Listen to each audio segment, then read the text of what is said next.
السلام علیکم ورحمۃ اللہ وبرکاتہ۔ ایک بادشاہ کی عجیب و غریب شرط۔ ایک بادشاہ کا دربار لگا ہوا تھا۔ چونکہ سردی کا دن تھا اس لیے بادشاہ کا دربار کھلے میدان میں ہی لگا ہوا تھا۔ سب خواص و عوام صبح کی دھوپ میں بیٹھے تھے۔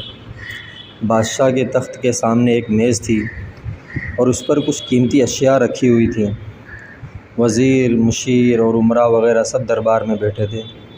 بادشاہ کے خاندان کے دیگر افراد بھی موجود تھے۔ اسی وقت ایک شخص آیا اور دربار میں داخلے کی اجازت چاہی۔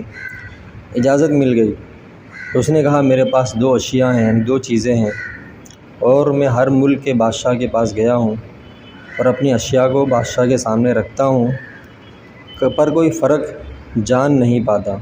سب کے سب ہار چکے ہیں اور میں وہاں سے کامیاب لوٹ کر کے آتا ہوں۔ اسی طرح میں اب آپ کے پاس آیا ہوں۔ بادشاہ نے کہا، بتاؤ دونوں چیزیں کیا ہیں؟ تو اس نے دونوں چیزیں بادشاہ کے سامنے میز پر رکھ دیں۔ وہ دونوں چیزیں دکھنے میں بالکل ایک جیسی جسامت، ایک جیسا رنگ اور اس کی چمک دمک بالکل ایک جیسی، گویا کہ وہ دونوں چیزیں بالکل ایک دوسرے کی نقل محسوس ہوتی تھی۔ بادشاہ نے کہا، یہ دونوں چیزیں تو بالکل ایک جیسی ہیں۔ تو اس شخص نے کہا، جی ہاں، دکھائی تو ایک سی ہی دیتی ہیں لیکن ہے مختلف۔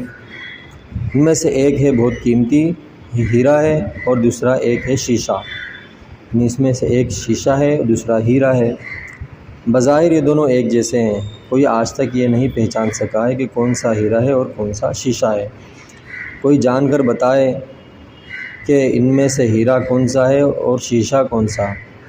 اگر کوئی صحیح پہچان گیا اور میں ہار گیا تو یہ قیمتی ہیرا آپ کا ہو جائے گا، لیکن شرط یہ ہے کہ اگر کوئی پہچان نہیں پایا تو اس ہیرے کی جو قیمت ہے اتنی رقم آپ کو مجھے بطور انعام دینا ہوگی۔ اس طرح میں کئی ممالک سے جیت کر کے آیا ہوں۔ بادشاہ نے کہا، میں تو نہیں پہچان سکتا۔ وزیر اور مشیر بولے، ہم بھی نہیں جان سکتے کیونکہ دونوں بالکل ایک جیسے ہیں۔ سب کو گمان تھا کہ اب تو شکست ہی مقدر ہے، لیکن شکست پر انعام کا مسئلہ بھی نہیں تھا، کیونکہ بادشاہ کے پاس بہت دولت تھی۔ بادشاہ کی عزت کا مسئلہ تھا، کیونکہ تمام عالم میں مشہور تھا کہ بادشاہ اور اس کی رعایا بہت ذہین ہیں، اور اس طرح ان کی چپی کوئی شخص بھی پہچان نہیں پا رہا تھا۔ آخرکار تھوڑی سی ہلچل ہوئی۔ ایک نابینا شخص ہاتھ میں لاٹھی لے کر اٹھا۔ اس نے کہا، مجھے بادشاہ کے پاس لے چلو، میں نے تمام باتیں سنی ہیں اور یہ بھی سنا ہے کہ کوئی پہچان نہیں پا رہا ہے، ایک موقع ہمیں بھی دے دیں۔ ایک آدمی کے سہارے وہ بادشاہ کے پاس پہنچا۔ اس نے بادشاہ سے درخواست کی کہ ایسے میں تو میں پیدائشی نابینا ہوں، لیکن پھر بھی مجھے ایک موقع دیا جائے جس میں بھی ایک بار اپنی ذہانت کو جانچ سکوں، جس میں وہ بھی اپنی ذہانت کو جانچ سکے، اور ہو سکتا ہے کامیاب بھی ہو جاؤں، اور اگر کامیاب نہ بھی ہو پایا تو ویسے بھی آپ ہار تو ہوئے ہی ہیں، ہار تو گئے ہیں۔ بادشاہ کو محسوس ہوا کہ اسے موقع دینے میں کیا حرج ہے۔ بادشاہ نے کہا، ٹھیک ہے۔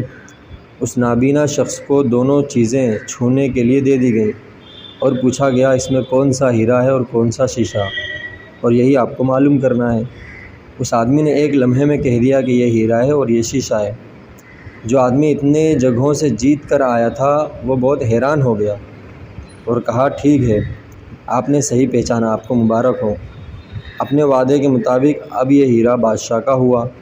تمام لوگ بہت حیران ہوئے، ایک نابینا شخص نے کیسے جان لیا کہ اصل ہیرا کون سا ہے، اور اس نے یہی سوال اس نابینا شخص سے کیا۔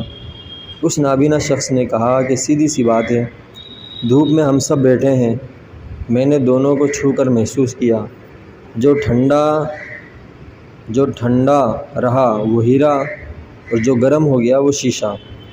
اسی طرح زندگی میں بھی جو شخص سخت اور مشکل حالات میں گرم ہو جائے اور حالات کا سامنا نہ کر سکے وہ شیشے کی مانند ہے، اور جو تمام حالات میں ٹھنڈا ہو کر کے رہے اور اپنے آگے کی زندگی کو سوچے اور اس کے مطابق اپنی تدبیروں کو کرے اور اس کے مطابق اس کا سامنا کرے اور غصہ نہ ہو، گرم نہ ہو، تو اس کی مثال ہیرے کی سی مانند ہے کہ وہ شخص ہیرا ہے، چیزوں سے بات کو سیکھتا ہے، سمجھتا ہے، اور پھر جو اپنے آگے کی زندگی کو اس طریقے سے وہ تلاش کرتا ہے۔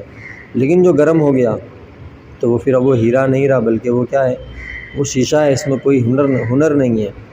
اللہ تعالیٰ عمل کی توفیق عطا فرمائے۔